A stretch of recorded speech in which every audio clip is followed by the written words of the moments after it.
Ok, salut! Alors aujourd'hui je vous retrouve pour une vidéo que j'avais pas du tout prévu de faire et en fait hier j'ai suivi un peu de très loin quand même, hier ou avant-hier? J'ai suivi d'un peu loin les différentes petites polémiques qui se sont produites sur Twitter, notamment celle avec Monsieur Poulpe.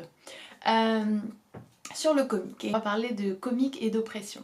Alors ça, c'est un petit peu quelque chose qui est vieux comme le monde, la raison étant que toute forme artistique ou toute forme d'expression est utilisée de toute manière, qu'on le veuille ou non,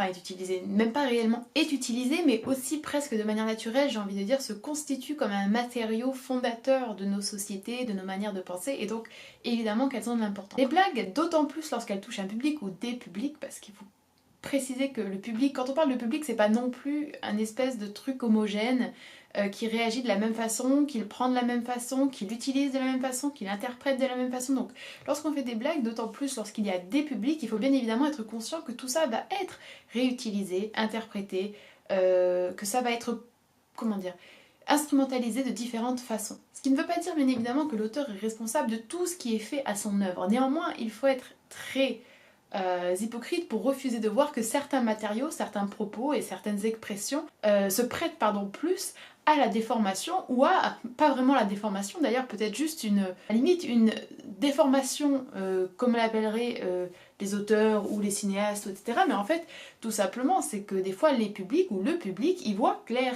et voient clairement quelles sont, peut-être pas forcément les intentions de l'auteur, mais en tout cas quels sont les ressorts sous-jacents de ses œuvres. C'est-à-dire que si vous faites un contenu où il y a des blagues racistes et que ça fait rire pratiquement que des hommes, si vous faites un contenu où il y a des blagues sexistes et que ça fait rire pratiquement que des hommes et que ces hommes-là réagissent à ce contenu en faisant d'autres blagues macho ou en laissant des commentaires macho ou en disant ouais c'est quand même vrai, ah, ce qui est marrant c'est que ça part vraiment de la réalité, vous voyez ce genre de choses.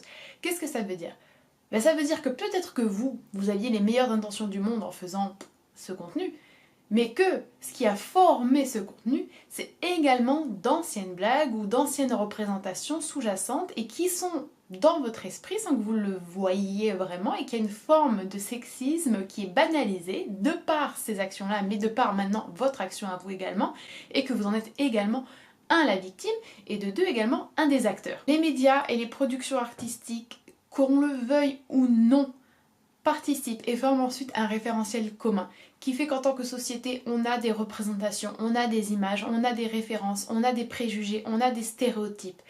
Donc, ce serait totalement aberrant de vouloir se déconnecter de toute forme de responsabilité. Ça renforce également un ordre social, ça c'est clair et net, et alors si vous voulez continuer à nier le fait que ça contribue à renforcer un ordre social et que, des fois, si vous faites des bonnes blagues, si vous faites du bon contenu, ça essaye de désamorcer certaines choses, ou de renverser certaines choses, ou de proposer une autre vision, ou un autre ordre social, ou une autre organisation même de la société, ce qui est encore plus aventureux et audacieux, mais ça façonne également notre façon de penser.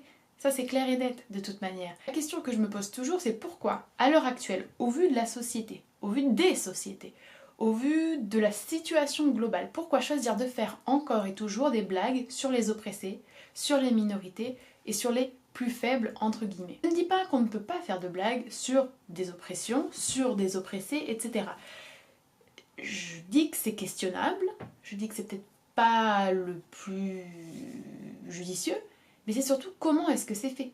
Si vous faites des blagues sur le racisme, c'est très différent que de faire des blagues racistes. Si vous faites des blagues sur la religion, c'est très différent que de faire des blagues islamophobes. Et par exemple, si vous êtes vous-même issu d'une minorité, ou si vous êtes vous-même une personne racisée, ou si vous êtes vous-même une femme, ou si vous êtes vous-même une personne handicapée, et que vous décidez de vous réapproprier certaines situations de votre vie pour en faire des blagues, peut-être pour remettre d'autres personnes à leur place, là c'est très intéressant. Par contre, si vous êtes une personne qui n'est aucunement concernée, et qui de plus est, même si c'est pas votre attention à vous, mais placée dans la position du dominant, parce que oui, c'est comme ça que ça s'appelle, ou en tout cas de celui qui ne souffre pas, si vous voulez, de ces oppressions et de ces discriminations, et que vous faites des blagues qui, au lieu de viser l'outil de discrimination ou le processus de discrimination, mais visent les discriminés, quel est le but? Quel est l'intérêt? Je pense qu'il ne faut pas après s'étonner que des personnes critiquent, dénoncent, questionnent votre production. Une des choses quand même qui m'énerve et qui m'exaspère au plus haut point, c'est lorsque c'est comiques, ou lorsque c'est... Mais c'est surtout les comiques, j'ai remarqué de toute manière. Mais quoique au cinéma, ça se retrouve beaucoup également, oh, et surtout en France, mais encore une fois, ça se retrouve surtout dans les films comiques. Pourquoi est-ce qu'on reprend toujours les mêmes blagues? Pourquoi est-ce que c'est toujours les mêmes tropes qui reviennent? Pourquoi est-ce que c'est toujours les mêmes personnes qui sont l'objet de ces blagues? C'est pas pour rien.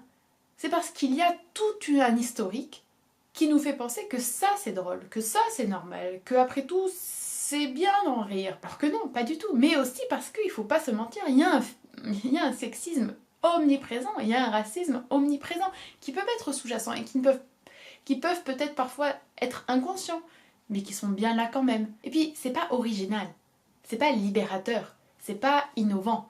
C'est pas un acte créatif incroyable et merveilleux qui vraiment représente une forme d'expression qu'il faudrait à tout prix protéger. Quand vous faites la énième blague sur les femmes, la énième blague sur les noirs ou les arabes et la énième blague sur les asiatiques, ou la énième blague sur les handicapés comme les sourds par exemple, waouh, vous avez vraiment dû vous fouler au niveau recherche, au niveau création, innovation, inspiration, ça a dû être difficile. Ça n'a pas été fait avant et c'est pas ce qu'on entend dans la rue, c'est pas ce qu'on entend dans les cours d'école et non, non. C'est vrai que là c'est un grand travail d'auteur, c'est un grand travail de créateur. Vraiment c'est incroyable. Et bien sûr, je précise, on ne parle pas ici des procédés qui sont un peu plus complexes et élaborés, où on utilise un personnage misogyne ou un personnage raciste pour rire de lui. D'accord? Là c'est bien évidemment autre chose. Et faire comme si les personnes qui attaquaient ou commentaient ou critiquaient votre spectacle ou votre sketch ou votre film ou votre peu importe quoi ne comprenaient pas ça, vous ne savez pas faire la différence, c'est déjà extrêmement malhonnête parce que croyez-moi la différence se voit très bien et c'est extrêmement insultant. Autre chose, mais ça c'est un petit peu différent mais je tiens quand même à le préciser, c'est qu'on voit beaucoup de gens s'offusquer du fait qu'en général ces critiques se trouvent en ligne. C'est vrai que Tumblr et Twitter sont des lieux où ben voilà, il y a beaucoup de critiques qui sont faites dans ce genre-là et il y a beaucoup de critiques féministes ou antiracistes ou queer ou inclusives pour les personnes handicapées qui sont faites. Et on voit souvent les gens vraiment réduire ça et minimiser l'importance et la validité de ces critiques parce qu'elles sont en ligne, faites par des non-professionnels et faites par des jeunes ou par des personnes qui sont elles-mêmes concernées. Excusez-moi, mais les premiers concernés, s'ils rigolent pas et s'ils sont pas touchés par vos blagues, il y a peut-être une raison et peut-être que vous devriez vous remettre en question. Et enfin, qu'est-ce que c'est que cette chose qui vise... Enfin, ne vous méprenez pas sur ce que je dis, j'accorde une grande importance à la formation, à l'éducation, et donc je ne dis pas que quelqu'un qui a fait des études de journalisme, c'est la même chose que quelqu'un qui relie des informations en ligne. Mais je ne dis pas non plus que quelqu'un qui a fait des études de journalisme est forcément quelqu'un qu'il faut écouter. Il faut surtout écouter son sens critique, les faits et un minimum de logique. Mais bon bref. Mais discréditer forcément tout ce qui vient de Twitter parce que ça vient de Twitter, c'est extrêmement problématique, c'est-à-dire que peut-être sur Twitter, c'est des citoyens lambda comme vous et moi, mais est-ce que notre parole ne vaut rien? Peut-être que c'est des gens qui n'ont pas eu accès à ces formations-là et à ces études-là pour diverses raisons, sur lesquelles je ne m'étonnerai pas, mais qu'on peut tous, voilà, plus ou moins deviner. Et enfin, le fait que ce soit une femme ou que ce soit une personne racisée qui est de plus ou surcroît jeune et qui est un peu vindicative, qu'est-ce que ça enlève à la crédibilité de son propos et à l'intérêt de son propos? Rien. En fait, si vous êtes attaqué, ou parce que j'aime pas ce terme, mais si vous êtes critiqué pour une production que vous avez faite et que en plus votre seule réaction c'est de dire ça vient de Twitter, c'est une toute petite partie de la population, et en plus regardez le genre de personne que c'est, ça n'arrange pas vraiment votre situation. Certes, on peut rire de tout. Certes, il y a la liberté d'expression. Mais enfin, la liberté d'expression, elle est souvent utilisée pour défendre des blagues racistes et sexistes et pas souvent pour défendre des blagues sur les puissants, des blagues sur le capitalisme, des blagues sur les personnes qui oppressent ou tout simplement la réelle liberté d'expression. Et alors quelque chose qui m'a énormément énervée, mais vraiment, c'est le dernier tweet de Monsieur Poulpe, Monsieur Poulpe, où il dit: et je terminerai cette jolie journée sur Twitter par un constat simple, les humoristes ne vivent pas une période compliquée. Regardez la violence et la haine des réponses à mes tweets, la disproportion entre mes propos et l'inquisition moralisatrice d'une frange du public. Comment tu peux poster ça? Alors je vous laisserai son sketch sur le sourd pour que vous voyez un petit peu le niveau. Mais comment est-ce qu'on peut oser poster ça quand on est un espèce d'humoriste français qui fait des blagues nulles, qui ont été faites des milliards de fois, où il n'y a aucune invention, aucune originalité et qui en plus sont oppressives? Comment est-ce qu'on peut oser se poser en victime en tant que créateur ou en tant qu'artiste, en tant que personne qui porte une expression, alors qu'il y a des vrais journalistes, par exemple des journalistes femmes qui se font réellement agresser, qui se font réellement harceler. Quand il y a des vrais journalistes ou même pas des journalistes, des blogueurs qui osent parler dans des pays où c'est la dictature ou en tout cas où c'est un régime totalitaire qui sont emprisonnés. Comme par exemple Raif Badawi, je laisserai un lien si jamais vous ne connaissez pas parce que je suis assez mobilisée sur cette personne-là. Comment est-ce qu'on peut dire ça quand il y a des militantes ou des militants qui sont en ligne et qui se font réellement harceler? Quand il y a des personnes racisées qui se font réellement harceler à l'extérieur et à l'extérieur, dans la rue, à l'école, au travail et à l'intérieur s'ils ont le malheur de s'exprimer en ligne. Et toi, on te reprend parce que clairement tu dis des choses qui sont critiquables et on a envie d'engager un discours avec toi, peut-être un dialogue, pas un discours, un dialogue avec toi, et tu te poses en victime. Non mais c'est quand même incroyable, c'est genre laissez-moi faire mes blagues racistes, si vous me laissez pas faire mes blagues racistes, je suis une pauvre victime.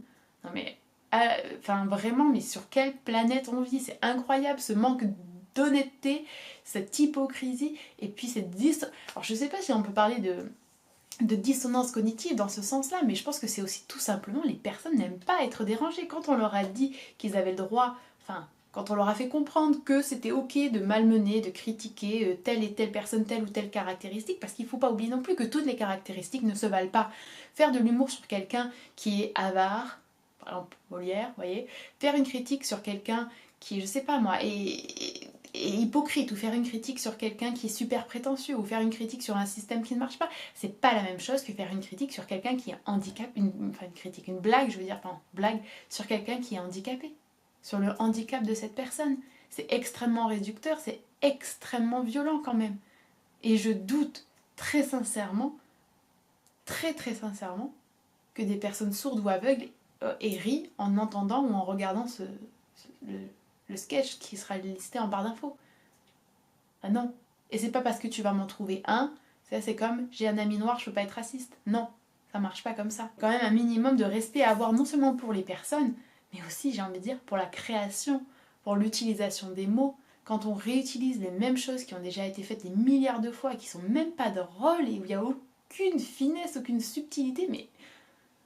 Et on ose venir se poser en pauvre artiste incompris et victime qui ose défendre la liberté d'expression. Je trouve que c'est des comportements qui sont extrêmement puérils. Ça fait vraiment penser à l'enfant qui ne sait pas comment gérer sa frustration de découvrir qu'il n'est pas le maître du monde, que tous les jouets ne lui appartiennent pas, que toutes les personnes ne sont pas à sa disposition et qui, incapable de gérer sa frustration, fait un caprice ou fait des faux pleurs et des cris et voilà. On n'est pas obligé de forcément tomber d'accord, mais on peut dire effectivement, je comprends que vous puissiez le voir comme ça, c'est vrai que moi je ne le vois pas comme ça, à l'avenir j'y réfléchirai un peu.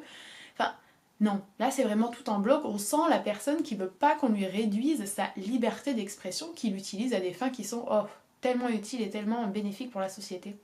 Pour la faire simple, si vous ne pouvez pas imaginer du contenu drôle et comique et amusant et divertissant sans faire de blagues sexistes, sans faire de blagues sur les handicapés, sans faire de blagues sur les personnes racisées, sans faire de blagues qui sont juste méchantes et oppressives, peut-être changer de métier. Voilà, j'espère que vous aurez apprécié cette vidéo. Désolée si j'ai été un peu sarcastique, mais c'est vraiment le genre de truc qui m'insupporte. C'est vraiment, non seulement c'est honteux, c'est minable ce genre de comportement, mais ce que je trouve vraiment insupportable, c'est le genre d'excuses ou de parade qu'on trouve après lorsqu'on est critiqué, à vouloir se faire passer pour un artiste et à vouloir invoquer des choses qui sont bien trop hautes pour le contenu qu'on produit. Ça, je suis absolument pas d'accord. Et c'est même pas un jugement de valeur, vous voyez ce que je veux dire? Il y a des choses que je trouve pas drôles personnellement, mais où je reconnais qu'il y a un travail, qu'il y a une forme de création, d'inventivité, qu'il y a une recherche artistique, qu'il y a une recherche stylistique, qu'il y a une recherche même de la mise en scène, de plein de choses comme ça. Enfin, ok, mais il y en a d'autres, c'est une question objective. Se dire que tout est subjectif et qu'on ne peut rien juger et que tout est possible à faire, enfin, et qu'on peut rire de tout sans aucune conséquence, non. Ça, c'est quand on a, je sais pas, 10 ans peut-être. Et encore, quand on est un adulte, qu'on a fait l'expérience de la vie, on devrait quand même comprendre que non, c'est pas comme ça que ça marche. Que tout ce qu'on fait a une répercussion, a des conséquences, touche les autres et impacte surtout quand on est une personne qu'on est une personne connue. Non, non et non. Voilà. N'hésitez pas à me dire ce que vous en avez pensé et je vous dis à la prochaine. Bye!